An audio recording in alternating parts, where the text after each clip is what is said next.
तो जैसा कि हमने पिछले एपिसोड के अंदर देखा था कि यूहाओ क्लास 8 का सोल टूल बनाने से पहले अपनी सोल पावर को रिकवर करने के लिए मेडिटेट करना शुरू कर देता है, जिसके बाद हमारा नेक्स्ट एपिसोड शुरू होता है और हमें यूहाओ को दिखाया जाता है जिसका ऑरा लगातार बढ़ता जा रहा था और हर पल के साथ ही प्रेशर और भी डरावना होता जा रहा था, जिस पर सुशांशी एडमिरेशन के साथ कहता है कि अगर हम लोग इस बंदे के साथ इतना टाइम स्पेंड करने के आदी नहीं होते तो हमें सच में लगता कि इस इंसान की बॉडी में कोई बीस्ट है। ये सुनकर थोड़ी देर बाद यूहाओ की वो बीस्ट जैसी ओरा आखिरकार स्टेबलाइज हो जाती है, जिससे सब एक साथ राहत की सांस लेते हैं क्योंकि अब उन्हें सोल पावर से लगातार उस प्रेशर को रेजिस्ट नहीं करना पड़ रहा था। लेकिन तभी सबकी आंखें अचानक चौड़ी हो जाती हैं जब यूहाओ की आईब्रोज के बीच एक अजीब सा ब्लैक वर्लपूल धीरे धीरे बनता है और उसे देखते ही सबको लगता है कि उनकी स्पिरिचुअल सीज और से कांप उठी है, क्योंकि उस वर्लपूल के अंदर से हरिकेन जैसी फॉर्मिडेबल स्पिरिचुअल पावर बाहर निकल रही थी, जो सिर्फ एक इंस्टेंट के लिए रिलीज होती है, लेकिन वही इंस्टेंट सबको लड़खड़ाते हुए पीछे की तरफ फेंक देता है और जैसे ही वो पावर विड्रॉ होती है तो अगले ही पल फिर से रिलीज हो जाती है। ये देखकर सुशांशी का चेहरा कसैला हो जाता है और वो बोलता है कि अब उससे और हैंडल नहीं हो रहा है। ये कहकर वो बाहर चला जाता है और उसके साथ बेई और बाकी लोग भी अजीब एक्सप्रेशंस के साथ बाहर निकल जाते हैं, क्योंकि यूहाओ की स्पिरिचुअल पावर इतनी स्ट्रेंज थी कि बिना किसी फाइट के ही उन्हें लगातार स्पिरिचुअल शॉक लग रहा था, जो लड़ाई से भी ज्यादा पेनफुल था, क्योंकि ना तो वो रेजिस्ट कर सकते थे और ना ही पलटकर कुछ कर सकते थे, वरना यूहाओ को नुकसान पहुंच सकता था। और उस साइलेंट रूम में सिर्फ टीचर सुआन ही रुकते हैं, क्योंकि वो पहले से क्लास 9 के सोल इंजीनियर थे। और सुआन जीवेन की आंखें फटी की फटी रह जाती है और उसके चेहरे पर डिसबिलीफ साफ दिख रहा था जब वो उस वर्लपूल को देखता है और सोचता है कि आखिर ये है क्या, क्योंकि बाकी टैंक सेक्रेट के लोग उस लेवल पे नहीं है, लेकिन वो खुद है। श्रेक एकेडमी ने उसके कॉन्ट्रीब्यूशंस के लिए ट्रांसेंडेंट डुओलो की मदद से उसका सोल कोर बनवाया था और वो जानता था कि सोल कोर बनाना कितना खतरनाक और टेरिफाइंग प्रोसेस होता है। उसे याद आता है कि उस समय उसे लगा था जैसे वो मर ही जाएगा और अब वो देख रहा था कि यूहाओ की आईब्रोज के बीच से स्पिरिचुअल पावर की ऐसी वेव्स निकल रही हैं जो उसकी ब्रीदिंग के साथ रिलीज और विड्रॉ हो रही हैं, बिल्कुल सोल कोर जैसे। ये सोचकर वो अंदर से चौंक जाता है कि एक सोल सेज के पास सोल कोर कैसे हो सकता है, लेकिन वेव्स को महसूस करके उसे फर्क समझ आता है और उसे तसल्ली मिलती है कि स्ट्रेंथ के मामले में ये उसके सोल कोर से कमजोर है। तो वो खुद को समझाता है कि ये सोल कोर नहीं हो सकता है, शायद ये आई ऑफ डेस्टिनी का कोई स्पेशल फॉर्म है, क्योंकि उसने कभी भी नहीं सुना था कि किसी ने आईब्रोज के बीच में सोल कोर बनाया हो। और ये सोचकर वो भी बाहर चला जाता है, क्योंकि अंदर रहकर उस स्पोरेडिक स्पिरिचुअल पावर को रेजिस्ट करना आसान नहीं था। बाहर सब लोग यूहाओ की प्रोटेक्शन के लिए रुके रहते हैं और सुशांशी क्यूरियोसिटी से पूछता है कि क्या टीचर सुआन को भी यूहाओ का ऑरा अजीब नहीं लग रहा है, क्योंकि पहले उसकी स्पिरिचुअल पावर इतनी फॉर्मिडेबल नहीं थी, जिस पर केटाओ भी अग्री करता है और कहता है कि उसकी सोल पावर भी बदली हुई लग रही है और उसकी बॉडी से निकल रही गोल्डन लाइट सोल पावर जैसी नहीं लगती है, बल्कि ऐसा लगता है जैसे वो खुद गोल्डन बन गया हो। ये सुनकर सुआन जीवन सिर हिलाकर बोलता है कि वो सोल इंजीनियर है और सोल मास्टर नहीं। ये सवाल श्रेक एकेडमी के टाइटल डुओलो से पूछते हैं और जब तक यूहाओ क्लास 8 का सोल टूल फॉर्ज नहीं कर लेता है वो कहीं नहीं जाएगा। ये सुनकर बेई और सुशांशी हेल्पलेस होकर एक दूसरे को देखते हैं। वे वहीं उम्मीद छोड़ देते हैं और उधर सबके अंदाजे से कहीं कम समय में यूहाओ का मेडिटेशन खत्म हो जाता है और 2 घंटे बाद अंदर से सोल पावर की वेव्स शांत पड़ने लगती हैं और एक हल्की सी ड्रैगन रोअर जैसी हूम सुनाई देती है, जिसे सुनकर सुशांशी मजाक में कहता है ये आवाजें क्यों निकाल रहा है, लेकिन अंदर जाते ही वो चौंक जाता है क्योंकि यूहाओ अब भी आंखें बंद किए क्रॉस लेग बैठा था और वो ड्रैगन हम उसके चेस्ट से आ रही होती है, जो उसकी सोल पावर के साथ रेजोनेंस बना रही होती है। ये देखकर बेई भी हैरान रह जाता है क्योंकि वो भी कुछ समझ नहीं पाता है और तभी यूहाओ आंखें खोलता है और सब सीनियर्स और जीजुएचन भी वहाँ होते हैं जिसे जिंगजियान ने बुलाया था। और यूहाओ उठकर बोलता है कि सब लोग आ गए हैं और साफ दिखता है कि वो पूरी तरह रीइन्विगोरेटेड है और पीक कंडीशन में है, क्योंकि उसकी स्पिरिचुअल सोल कोर हर पल कल्टीवेशन में हेल्प करती है। और तभी सुआन जीवन आगे बढ़कर कहता है कि अब ज्यादा टाइम नहीं है, रात हो चुकी है, अगर डे ब्रेक से पहले डिकम्पोजिशन कैनन फोर्स नहीं किया तो यहीं रुकना पड़ेगा। ये सुनकर यूहाओ मुस्कुराते हुए कहता है कि टीचर सुआन बहुत क्रूएल है, क्लास 8 के सोल टूल के नाम पर इतना कॉम्प्लिकेटेड डिकम्पोजिशन कैनन दे दिया है जो स्पेस नॉलेज से जुड़ा है। अगर हाल ही के हफ्तों में उसे स्पेशल पावर की थोड़ी समझ ना मिली होती तो वो फंस जाता। ये सुनकर सुआन जीवन उसे डांटते हुए कहता है कि स्पेशल पावर सिर्फ टाइटल्ड डुओलो लेवल का विषय है और वो बहाने बनाना बंद करे। वो शुरू से आखिर तक देखेगा ताकि कोई चीटिंग ना हो। जिस पर यूहाओ हंसते हुए बोलता है कि उसे चीट करने की जरूरत नहीं है, वो बस ट्राई करेगा। और वर्किंग प्लेटफॉर्म के पीछे जाते ही उसका एक्सप्रेशन शांत और फोकस्ड हो जाता है, उसका ऑरा वार्म और काम हो जाता है, जिसे देखकर स्वान जीवन अंदर से सेटिस्फाइड होता है। और करीब 30 सेकंड तक यूहाओ चुपचाप खड़ा रहकर अपनी breathing, heart rate, soul power और स्पिरिचुअल पावर को एक परफेक्ट रिदम में ले आता है। ये देखकर स्वान जीवन का स्कॉन धीरे धीरे सरप्राइज में बदल जाता है, क्योंकि इस वक्त यूहाओ की स्टेट किसी पावरफुल सोल इंजीनियर से बिल्कुल अलग नहीं लग रही होती है।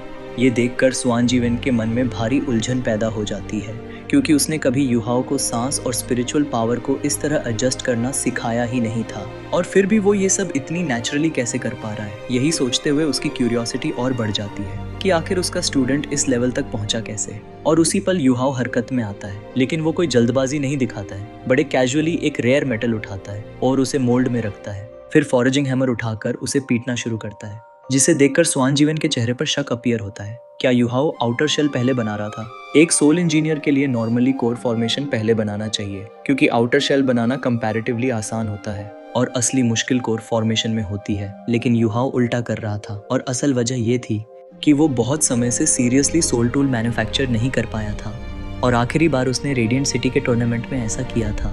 और भले ही उसने ब्लूप्रिंट याद कर लिया हो, लेकिन कोर फॉर्मेशन में जरा सी गलती भी पूरे प्रोसेस को बेकार कर सकती थी। इसलिए वो पहले आउटर शेल बनाकर हाथ सेट करना चाहता था, क्योंकि आउटर शेल में गलती सुधारना पॉसिबल होता है। और कुछ ही देर में डिंग डिंग डिंग की क्रिस्प आवाज गूंजने लगती है। और शुरुआत में यूहाओ थोड़ा स्लो होता है, लेकिन धीरे धीरे उसकी स्पीड अपने आप बढ़ने लगती है, क्योंकि उसके सामने रेयर मेटल का हर माइक्रोस्कोपिक डिटेल में साफ दिख रहा होता है। और उसकी पावरफुल स्पिरिचुअल पावर के हिसाब से उसे खुद लगता है कि वो अभी भी स्लो है, हालांकि दूसरों की नजरों में वो काफी तेज काम कर रहा होता है। हैमर की आवाज ऐसी लगती है जैसे बारिश की बूंदें केले के पत्तों पर गिर रही हों, सुनने में भी प्लेजेंट और देखने में भी। और यूहाओ की मूवमेंट्स बहुत स्मूथ होती हैं, और बहुत जल्दी पहला आउटर शेल बन जाता है, और फिर दूसरे पीस पे काम शुरू होता है, जहां यूहाओ और भी ज्यादा कंफर्टेबल हो जाता है। यहाँ तक कि उसकी बॉडी से निकलने वाली सोल पावर ऑन्डुलेशन भी गायब हो जाती है, जिसे देखकर स्वान जीवन चौंकता है कि क्या ये अपनी रॉ स्ट्रेंथ से फॉर्जिंग कर रहा है, क्या इसकी मसल्स दर्द नहीं करेंगी। लेकिन यूहाओ के लिए ये कोई इशू ही नहीं था,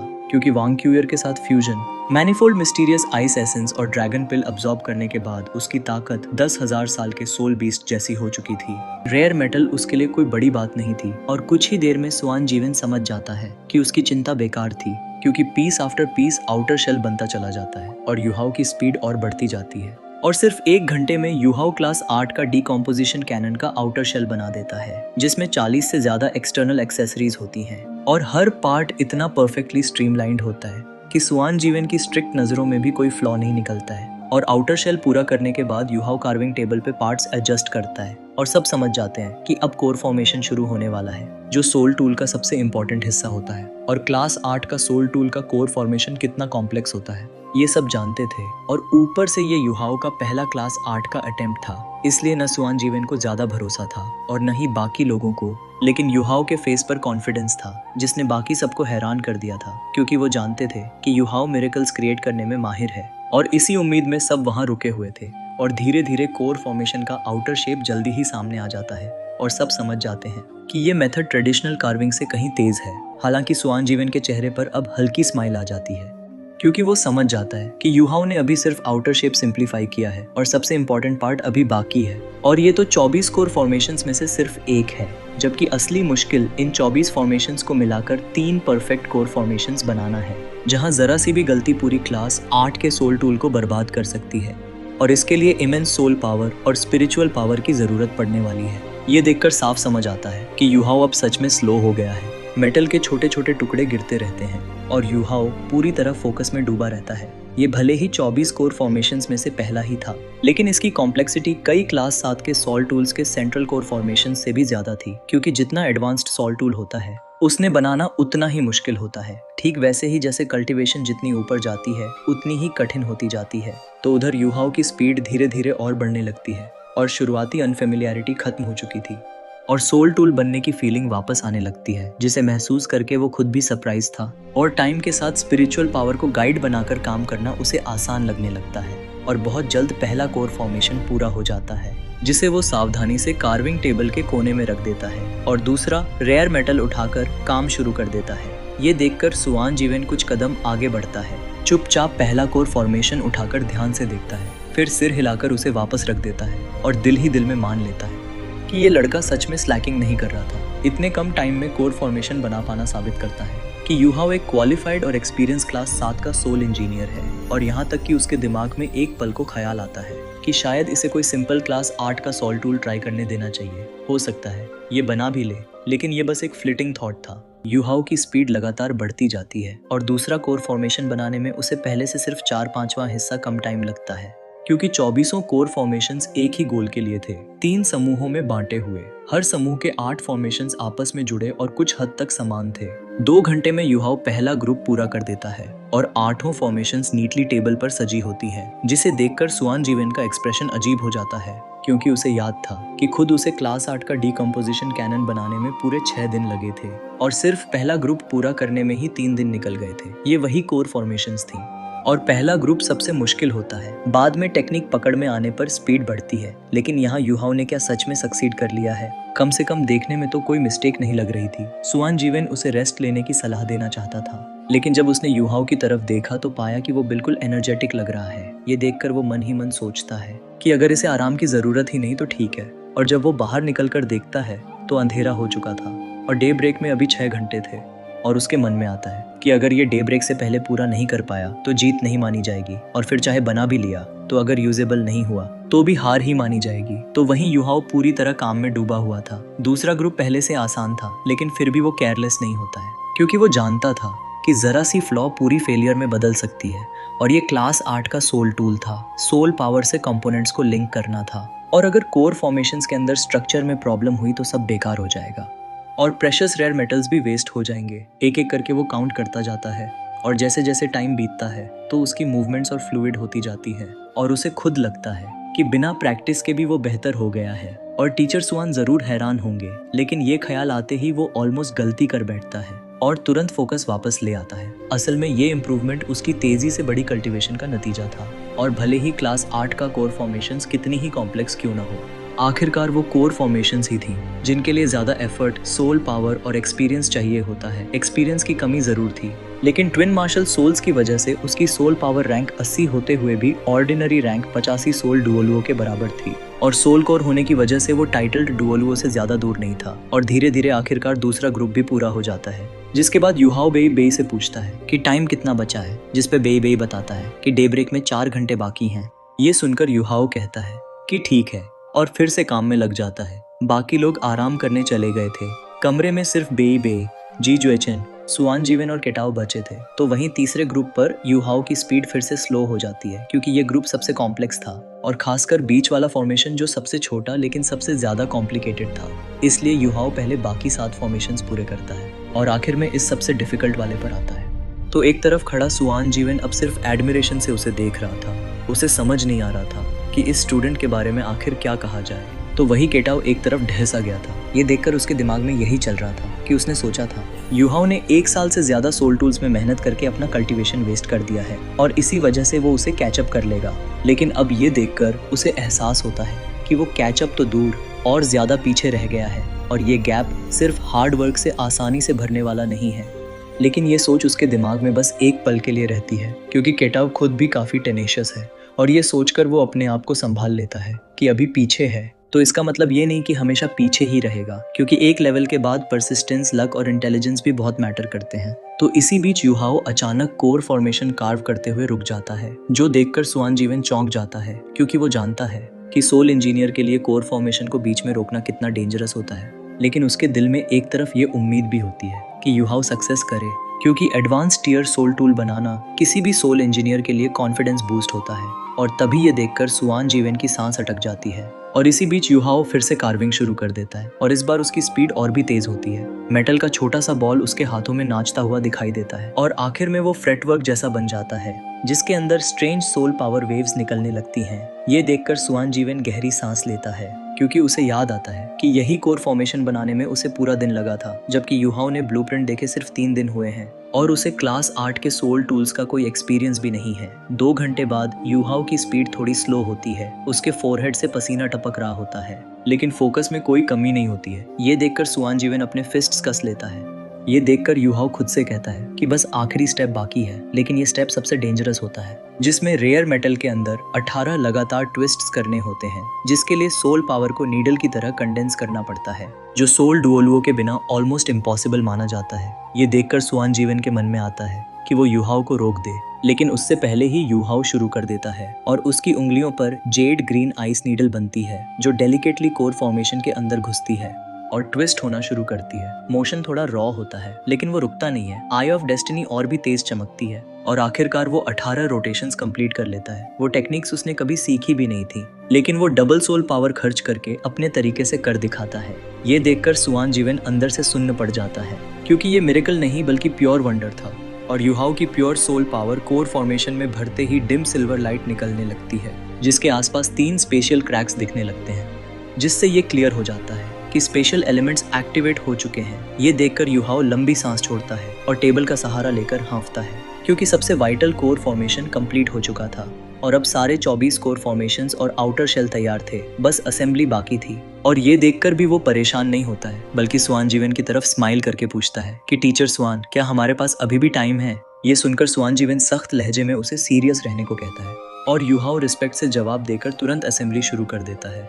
और ये देखकर सब सोच में पड़ जाते हैं कि क्या उसे रेस्ट की जरूरत नहीं है, लेकिन तभी उसके हाथ फैलते हैं और थर्ड ग्रुप के बाकी 7 कोर फॉर्मेशंस अपने आप हवा में उड़कर उसके चारों तरफ फ्लोट करने लगते हैं और साथ ही यूहाओ की आर्म्स के चारों तरफ एक इनविजिबल एयर करंट घूम रहा होता है, जो हवा में तैरते हैं मेटल पीसेस को कंट्रोल कर रहा होता है। ये देखकर बेई हल्की आवाज में कंट्रोलिंग क्रेन कैप्चरिंग ड्रैगन बोलता है और इसी कंट्रोल के जरिए 7 मेटल पीसेस धीरे धीरे इकट्ठा होकर हवा में तैरते हुए सिल्वर बॉल की तरफ बढ़ने लगते हैं। ये देखकर स्वान जीवन अपने मन में सोचता है कि क्या सच में ये मेथड काम भी करेगा, क्योंकि कोर फॉर्मेशंस के 3 समूहों में से ये वाला समूह सबसे ज्यादा मुश्किल था, जहां गलती की भी कोई गुंजाइश नहीं थी और नॉर्मली इसके लिए टूल्स चाहिए होते हैं, लेकिन यहाँ यूहाओ सिर्फ अपनी एबिलिटी यूज कर रहा था। ये देखकर स्वान जीवन को डाउट होता है कि कहीं उसकी सोल पावर कम तो नहीं पड़ जाएगी, लेकिन उसी पल यूहाओ का स्पिरिचुअल सोल कोर तेजी से घूमता है और भारी मात्रा में सोल पावर और स्पिरिचुअल पावर सप्लाई करता है। वो 7 कोर फॉर्मेशंस को स्पिरिचुअल डिटेक्शन से ऑब्जर्व करते हुए उनकी पोजीशन एडजस्ट करता है और धीरे धीरे उन्हें जोड़ता जाता है। जैसे ही वो सिल्वर बॉल से 1 इंच दूर होते हैं तो वो उन्हें रोक देता है और एक साथ सोल पावर इंजेक्ट करता है। ये देखकर 7 फॉर्मेशंस चमक उठते हैं और सॉफ्ट सिल्वर लाइट छोड़ते हैं और पूरी सावधानी से वो उन्हें कंबाइन करता है और एक क्लैंग की आवाज के साथ एप्पल साइज कोर फॉर्मेशन बन जाती है। लेकिन उसी पल ब्लाइंडिंग सिल्वर लाइट उसकी सोल पावर को तेजी से खींचने लगती है, क्योंकि इस क्लास 8 की डिकम्पोजिशन कैनन को स्टेबल रखने के लिए सोल पावर की कांस्टेंट सर्कुलेशन जरूरी थी। ये देखकर स्वान जीवन पूरी तरह स्टून रह जाता है कि यूहाओ ने इतना कॉम्प्लेक्स प्रोसेस इतना सिंपल कैसे बना दिया। तो वहीं यूहाओ गहरी सांस लेते हुए सिल्वर मेटल बॉल को देखकर कहता है कि आखिरकार क्रिटिकल स्टेप कंप्लीट हो गया है। इसके बाद वो बाकी 2 कोर फॉर्मेशन ग्रुप्स भी आसानी से जोड़ देता है और इंस्टॉलेशन प्रोसेस पूरा करता है और डॉन होते होते वो डिम सिल्वर लाइट से चमकती 1.5 मीटर लंबी क्लास 8 की डिकम्पोजिशन कैनन को लेकर स्वान जीवन के सामने खड़ा होता है। ये देखकर स्वान जीवन खुद कैनन पकड़ लेता है और बिना टेस्ट किए ही समझ जाता है कि इसमें कोई गलती नहीं है। और तभी यूहाओ थककर कुर्सी पर बैठते हुए पूछता है कि टाइम लिमिट के अंदर काम पूरा कर दिया है, तो क्या अब वो जा सकता है? ये सुनकर स्वान जीवन उसे पकड़कर पूछता है कि क्या उसने कहीं और से सोल टूल्स बनाना सीखा है, जिस पर यूहाओ बिटर स्माइल के साथ मना करता है। लेकिन स्वान जीवन हैरान होकर कहता है कि 3 दिन ब्लूप्रिंट देखकर क्लास 8 का सोल टूल बना देना रॉ नहीं होता है। ये सुनकर यूहाओ थोड़ा एम्बैरेस्ड होकर बताता है कि वो पहले भी अपनी क्लास से ऊपर का सोल टूल बना चुका है और उसकी स्पिरिचुअल पावर उसकी स्ट्रेंथ है। ये सुनकर स्वान जीवन समझ जाता है कि जीनियस को नॉर्मल लॉजिक से नहीं तौला जा सकता है और फिर भी वो उसे रोकते हुए कहता है कि वो उसे क्लास 8 का सोल इंजीनियर की बेसिक्स सिखाना चाहता है और फ्यूचर में क्लास 9 तक ले जाएगा। ये सुनकर यूहाओ नाराज होकर याद दिलाता है कि प्रॉमिस हुआ था कि कैनन बनने पर जाने देगा, क्योंकि इस मिशन में तांगया को बचाना जरूरी है, जिस पर स्वान जीवन जिद करता है कि कैनन अभी परफेक्ट नहीं है और इसे फुल पावर में यूज करना ईजी नहीं है। लेकिन तभी यूहाओ कामली बताता है कि उसकी सोल पावर रैंक 80 तक पहुंच चुकी है और ट्विन मार्शल सोल्स की वजह से उसकी टोटल सोल पावर और रिकवरी एबिलिटी उसे एडवांटेज देती है। ये सुनकर बे, केटाओ और सुआन जीवन तीनों शॉक हो जाते हैं और फिर Yuhao casually ice divine crystals, ice fire yin yang well और वहां से लाए एसेंस की बात करता है। ये सब सुनकर स्वान जीवन गुस्से में चला जाता है, लेकिन दूर से ही 1 महीने की डेडलाइन दे देता है, जिसे सुनकर यूहाओ खुश हो जाता है और अंदर ही अंदर सुआन जीवन प्राउड महसूस करता है कि श्रेक एकेडमी के इतिहास में इतना यंग रैंक 80 मॉन्स्टर बहुत ही ज्यादा रेयर है। इसके बाद थका हुआ यूहाओ मेडिटेट करता है और कुछ घंटों में मिशन के लिए तैयार हो जाता है। और डॉन के समय टैंक सेक्ट की टीम एल्डर सॉन्ग और डीन यन शाओजे के साथ फ्रंट लाइन की तरफ निकलती है। रास्ते में यूहाओ स्पिरिट आइज से वस्ट बैटलफील्ड को देखता है, जहां heavenly soul empire, star Luo empire और डोलिंग एम्पायर की combined army sun moon empire के खिलाफ खड़ी होती है। और लाखों सोल्जर्स को देखकर उसे बैटलफील्ड की असली स्केल समझ आती है और हेवनली स्पिरिट सिटी के पास पहुंचकर एल्डर सॉन्ग सबको रुकने को कहती है, क्योंकि वॉर में एक गलत कदम भारी पड़ सकता है। और इसी टेंशन भरे माहौल में मिशन की असली शुरुआत होने वाली होती है। तो भाई लोग, अब मैं इसी के साथ इस वीडियो को यहीं पर एंड करता हूँ।